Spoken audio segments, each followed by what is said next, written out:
अस्सलाम वालेकुम students, welcome to our channel study 910 with Asif and Saima. जी स्टूडेंट्स, हमारा नेक्स्ट टॉपिक है एरोबिक एंड एनएरोबिक रेस्पिरेशन।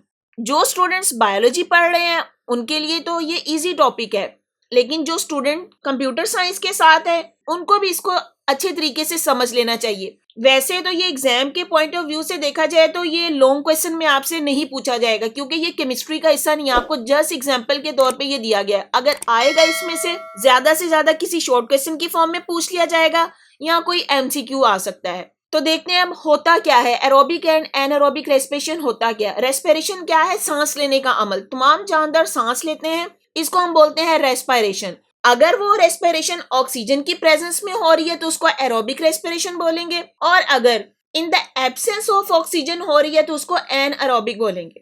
अब यहाँ पे आपके जहन में क्वेश्चन आएगा कि एक तरफ हम कह रहे हैं कि रेस्पिरेशन सांस लेने का अमल है और सांस लेने के लिए तो ऑक्सीजन लाजमी है, तो फिर ऑक्सीजन के बगैर रेस्पिरेशन कैसे होगी? तो अब देखें, इसकी डिटेल पढ़ते हैं तो आपको कुछ समझ आ जाएगा कि एरोबिक और एनएरोबिक कैसे होती है। The process of respiration in a human being is continuous process. During this process we breathe in oxygen.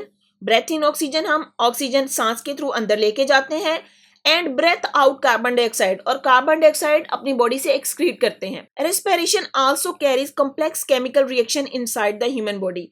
अब बजाहिर तो हमें सिर्फ यही लगता है कि हमने सांस लिया और बाहर निकाल दिया, लेकिन ये कॉम्प्लेक्स केमिकल रिएक्शन होते हैं जो बॉडी के अंदर होते हैं। This process that occur in the presence of oxygen is called aerobic respiration. अब यहाँ पे आपको एरोबिक रेस्पिरेशन की डेफिनेशन भी दे दी गई है कि in the presence of oxygen, respiration अगर प्रेजेंस ऑफ ऑक्सीजन में हो तो उसको एरोबिक रेस्पिरेशन बोलते हैं। Aerobic respiration is an exothermic process. अब आगे आपको बता दिया गया कि एरोबिक रेस्पिरेशन एक्सोथर्मिक प्रोसेस है, मीन इस रिएक्शन में हीट रिलीज होगी, and involve the following reaction. अब रिएक्शन दिया गया है कि कैसे होता है। ग्लूकोज, अब ग्लूकोज से मुराद जो भी हम डाइट लेते हैं वो ग्लूकोज की फॉर्म में है। Formula C6H12O6 in cytoplasm. क्योंकि सेल के अंदर रेस्पिरेशन हो रही है, इसलिए साइटोप्लाज्म में जो रिएक्शन होता है उसमें ग्लूकोज कन्वर्ट होता है 2 पायरुवेट मॉलिक्यूल्स में, साथ में एनर्जी मिलती है। अब पायरुवेट का फार्मूला आपने याद रखना है C3H4O3। ये 2 पायरुवेट मॉलिक्यूल्स बनते हैं, लेकिन ये रिएक्शन अभी यहीं पे खत्म नहीं होता।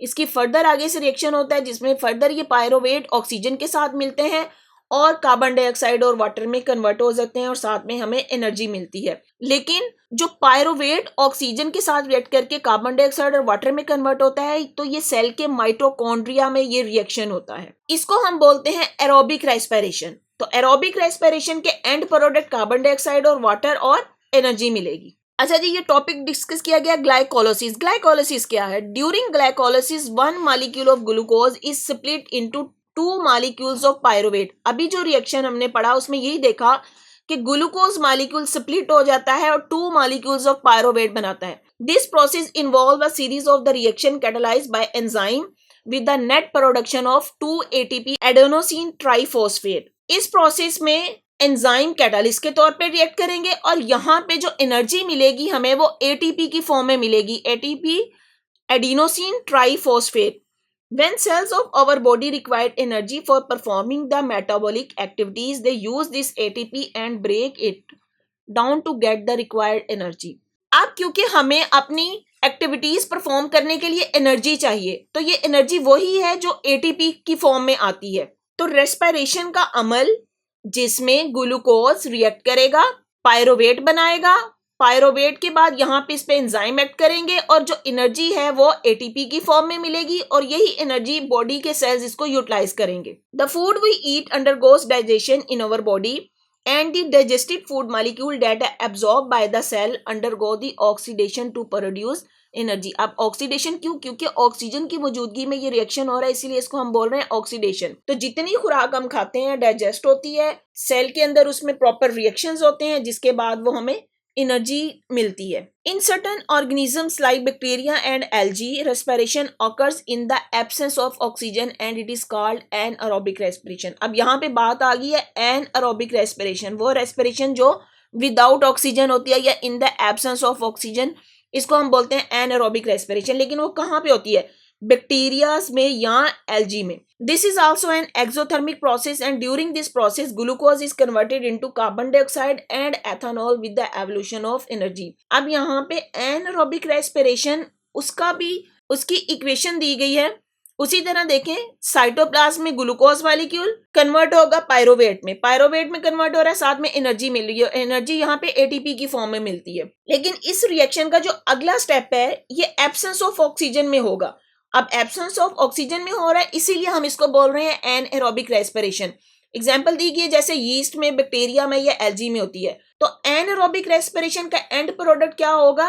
कार्बन डाइऑक्साइड तो बनेगी, एनर्जी भी मिलेगी, लेकिन यहाँ पे ये जो इसका एंड प्रोडक्ट है ये एथेनॉल बनेगा, C2H5OH. तो यहाँ पे आपसे जो क्वेश्चन पूछा जा सकता है, difference between aerobic and anaerobic reaction पूछा जा सकता है. उसमें आपने जो इसको एक्सप्लेन करना है ये केमिकल इक्वेशन दे के एक्सप्लेन करना है, या उसमें आपसे एंड प्रोडक्ट पूछे जा सकते हैं कि एरोबिक रेस्पिरेशन का एंड प्रोडक्ट क्या है या एनारोबिक रेस्पिरेशन का एंड प्रोडक्ट क्या है. जी आगे बात की गई है लिपिड्स की. लिपिड्स क्या होते हैं? Lipids are the group of the organic compound which include fat, waxes, sterols. अब लिपिड में कौन सा ग्रुप आ जाता है? फैट्स हैं, वैक्सीज हैं, स्टीरोल है, जितनी ऑयली चीजें हैं वो लिपिड्स हैं. Lipid serve as an energy reserve with in our body. तो लिपिड हमारी बॉडी में एनर्जी रिजर्व्स हैं. जब बॉडी को एनर्जी की जरूरत होती है तो ये लिपिड्स हमारी बॉडी को एनर्जी प्रोवाइड करते हैं. About half of the fuel our body needs come from lipid. Fuel हमारी बॉडी को काम करने के लिए जो एनर्जी की जरूरत होती है वो लिपिड से आती है. If you eat more food than you need in a day, the excess food is stored as a lipid in adipose tissues. तो जितनी हम खुराक खाते हैं, अगर हम अपनी जरूरत से ज्यादा खुराक खाएं तो वो खुराक एडिपोज टिश्यूज में लिपिड की फॉर्म में स्टोर हो जाती है. In between meals and during exercise our body relies on this resources to provide energy. अब अगर खुराक हमने खाई है लेकिन उसके कुछ देर तक हम खाना नहीं खाते और हमें एनर्जी चाहिए, तो उस वक्त यही लिपिड हमारी बॉडी को एनर्जी प्रोवाइड करते हैं. Glycogen is the primary storage form of glucose. It is stored in the liver and muscle. तो ग्लाइकोजन भी क्या है? ये ग्लूकोज की फॉर्म में स्टोर होता है हमारी बॉडी में, लीवर्स और मसल में, और ये भी एनर्जी प्रोवाइड करता है.